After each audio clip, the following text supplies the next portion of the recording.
In basic HTML, the first thing that I'd like to show you is just a simple div element. So the div element this is it opening and this is it closing. I'm using jsfiddle on Chrome, and so this is a great place to go and learn and play around. So if I run this, you'll see that nothing's popping into the window. This is the rendering window down here. But if I say, hello everybody, then you can see that it's coming through. Okay. There are lots of other tags we can use, but we're just going to focus on this one for now. And this tag is actually being rendered. It's code, and that's why you're not seeing anything with it down here. Okay. So there are two attributes we can add to divs to any HTML element, but in this case we're going to add them to our divs, and we have a class and an ID. It's good coding practices to give these unique names. An ID should be unique, so we'll just call this clickable, and we'll say clickable A,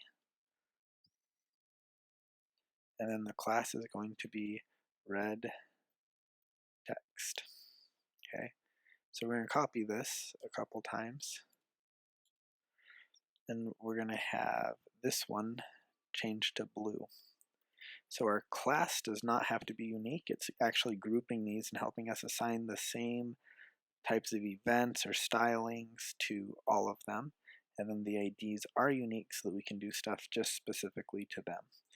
But these are not unique and would cause us a lot of troubles in the long run. So let's make them unique. So clickable C and clickable B and clickable C. Okay. So now we're going to come over to our styling. A dot refers to classes in CSS.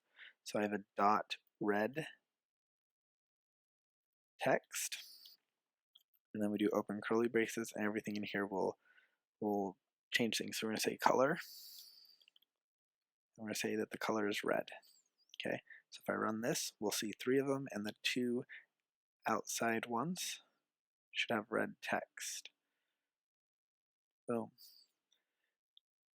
Then we're going to copy this, and we're going to do blue. And when we do this, we should see that this middle one now has blue, because that's the only one that's got the blue there. Okay. So a good way to prototype and learn to do things quickly is if I come and inspect these. I'm in Chrome and I just right click and find inspect. It'll open up my inspect window and bring me to them, and I can see that there are 3 divs here. Okay, this is the copy that's up here. This is my code, and this is what it looks like if I inspect it in Chrome. If I were to change this and click run, these would change.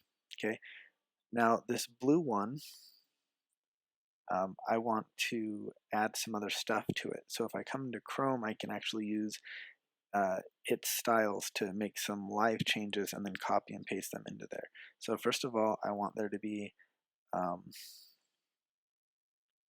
just going to hit enter real quick and get, so this is a specific reference to that one, but I just want all divs in general. So all divs, I want them to have a padding around them of 20 pixels. Well, that's a lot. Let's do 10 pixels. Okay. And I want them to have a margin of 10 pixels. And if I scroll down just a little bit, we can see that there's a margin around them and a border. Oh, sorry, not a border, and a padding. So they've got some space around them that we've generated. Okay. Now I can copy this right out of here, come up here, hit enter, and now it's up here, and if I run it, and again if I come and inspect this guy, you can see that our div that we wrote earlier is now there because it's in the code. Okay, so I'm going to do one more. I'm going to click this plus button. It's a direct reference now to the blue one specifically. We're going to give it a border of 1 pixel. Sorry, let's do 2 pixels. It's going to be solid, and it's going to be steel blue.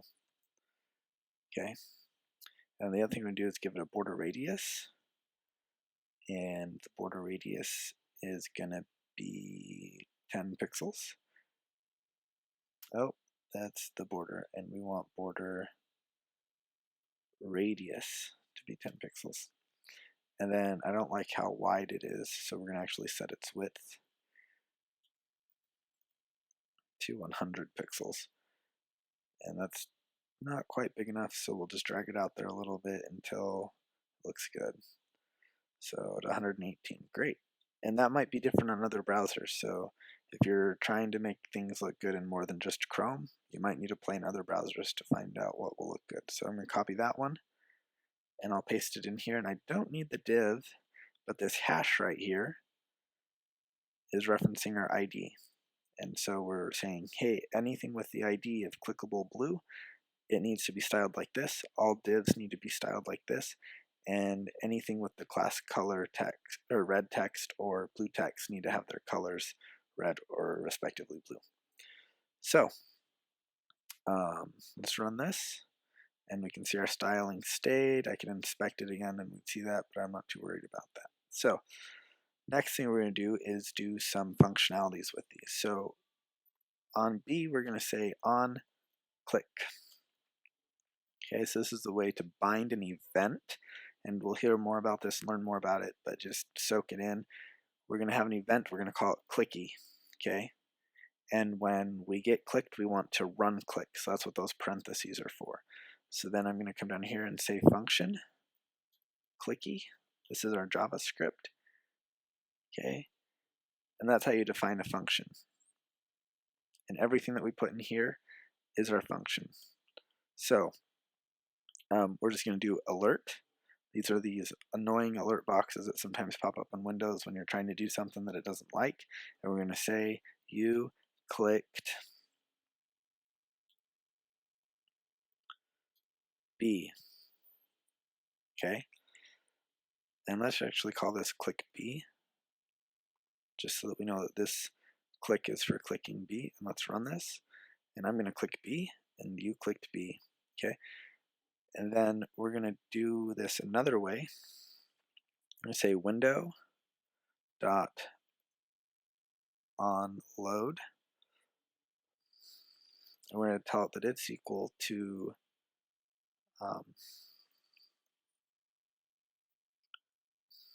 clicky A. And clicky A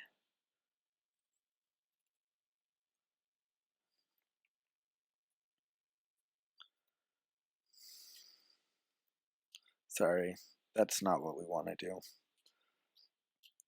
We want to say that it's a function. We'll get through this yet. And we're going to say element A, so we're going to grab element A is equal to document, which is referencing this whole thing over here. So anything in here, and we're going to do dot get element. Sorry, that needs to be a capital E, element by ID. And it's expecting an ID, which we said was clickable A. And then we're going to say lma dot on click equals, whoops, not clicky A. And so this is a reference. We don't actually want to run it here, but up here we're saying when click happens, we do want to run it. But we're just saying the onClick is referencing this, so when it clicks, it will run it. So that's how that's all set up, and as we run it, and we click, you clicked B, okay. You clicked A, okay. So what we've done is we've created some divs. We've given them classes for styling. We've given them IDs for styling, and we're using those IDs as handles to run events, or we're just logging the JavaScript event here. And then we've got our events here. And so there you go, simple HTML intro, and good luck coding.